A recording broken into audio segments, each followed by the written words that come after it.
এই নির্বাচনের একটা অন্যতম নায়ক জামাত যথেষ্ট ভালো করেছে এবং মানুষ জামাতকেও সুযোগ দিয়েছে এবং আরও সুযোগ পেত, তারা কেন পায়নি সেটা আমি পরে বলতে চাই। কিন্তু আগে আমি বলছি যে জামাতও এই নির্বাচনের নায়ক। তারা 91 সালে 12-13 ভাগ ভোট পেয়েছে, এবার প্রায় 3 গুণ বেশি ভোট পেয়েছে। তারা 18টি আসন পেয়েছিল সেবার, এবার প্রায় 3 গুণ বেশি আসন পেয়েছে বা তারও বেশি। ফলে জামাত তো বড় আকারে আমি বলবো নির্বাচনে জিতেছে। জয় পরাজয়ের যে গতানুগতিক বিবেচনা, সেই বিবেচনা জামাত তো খুব ভালো করেছে এবং সে দুইভাবে তার এই বিজয়কে আগামীতে এগিয়ে নেবে।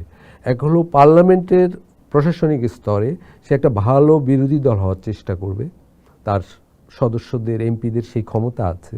দ্বিতীয়ত সামাজিক স্তরে সে তার যাত্রা অব্যাহত রাখতে চেষ্টা করবে। কিন্তু আমার নিজের বিবেচনায় জামাত তার সর্বোচ্চ শক্তি প্রদর্শন করেছে এবারের নির্বাচন, এর থেকে তার শক্তি আর একটু বাড়বে। কিন্তু তার যে সীমাবদ্ধতাগুলো তার রাজনীতির, সেটাও জনগণ দেখে ফেলেছে। প্রথমত জামাত সৎ লোকের শাসনের কথা বলেছে, যে সৎ লোকের শাসন চাই, আল্লাহর আইন চাই, এটা ছিল জামাতের আদি স্লোগান। কিন্তু এবারে নির্বাচনে আল্লাহর আইন চাই কথাটা বলেনি। ফলে বড় সংখ্যক মুসলিম জনগোষ্ঠীর কাছে প্রতিবাদ হয়েছে জামাত আসলে লিবারেল অবস্থান নিতে, যে আল্লাহর আইন চাই রাজনীতি আর করতে চায় না, সৎ লোকের শাসন চাই, এটাকে গুরুত্ব দিয়েছে।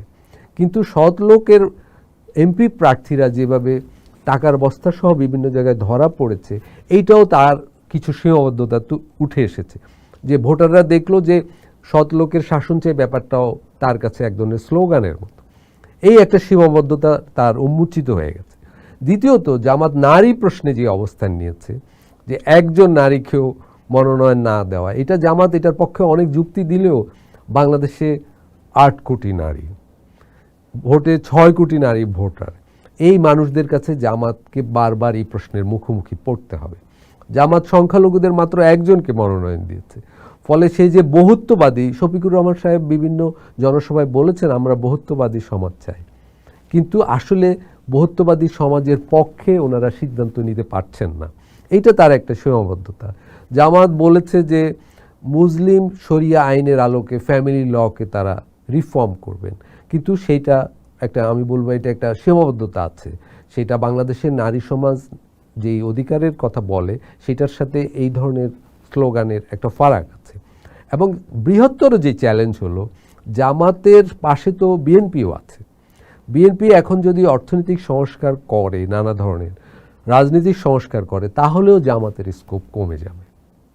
জামাত যে ধরনের সংস্কার কথা, যে ধরনের রাজনীতির কথা বলে একই জোটে ছিল, সেই কাজগুলো যখন বিএনপি করবে, জামাতের বলার কিছু থাকবে না। ফলে এবারের নির্বাচনে একদিকে জামাত তার পুরো সর্বোচ্চ হাতিয়ার প্রয়োগ করে যেই সফলতা পেয়েছে, এর থেকে আর সামান্যই সে বিকশিত হতে পারবে, এটা আমার অনুমান। তার মানে কি এই জায়গাটা দাঁড়ানো যায় জনাব আলতাফ পারভেজ, যে জামাতের আসলে এটাই শক্তি, এর বেশি আর কিছু সে না, আরো কিছু আগাবে তারা। যেমন সেটা কি খাত হতে পারে, না সে কি হতে পারে জামাতের সামনের স্ট্র্যাটেজি? ওকে, আমি সেটা বলছি যে জামাত ধরুন 70টার মতো সংসদীয় আসন পেয়েছে। বিএনপি যখনই স্থানীয় সরকার নির্বাচন দিবে, সেই স্থানীয় সরকার নির্বাচন এই এমপিরা তো প্রভাব বিস্তার করতে পারবেন। তারা চেষ্টা করবে ওই উপজেলা পরিষদ, ইউনিয়ন পরিষদ, এগুলো নিজেদের লোক জিতিয়ে আনা।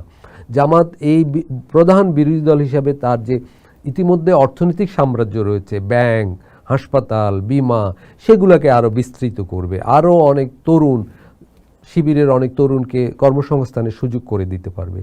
জামাত কিন্তু দান অনুদান ভিত্তিক একটা সংগঠন, তারা প্রচুর ফিলান্থ্রপিক কাজ করে, সেইটাও সে বাড়াতে পারবে। তার সম্ভাবনার এই জায়গাগুলো আছে, কিন্তু তার সীমাবদ্ধতার জায়গাগুলো আছে। সে এমনকি ইসলামী আন্দোলন সহ অনেকগুলো মুসলিম দলের সমর্থন পায়নি, এবার তারা জোটে আসেনি, ওই দিক থেকেও তারা একটা চাপে পড়বে। জামাত এখন একটা সংকটে পড়বে, সে কি উদারনৈতিক রাজনৈতিক অবস্থানের দিকে এগোবে না আরও ধর্মতান্ত্রিক দিকে যাবে। কারণ ধর্মতান্ত্রিক দিকে ইসলামী আন্দোলন সহ অনেকের চাপ থাকবে তার উপর। আর উদারনীতিক দিকেও যেহেতু বিএনপি একটা উদারনৈতিক অবস্থান নিয়েছে, জামাতের সেই দিকেও আর এগুলোর বেশি জায়গা নেই। ফলে আমি বলবো জামাত এবার যেই পর্যায়ে এসেছে, এর থেকে তার সম্ভাবনা আর খুব বেশি নেই।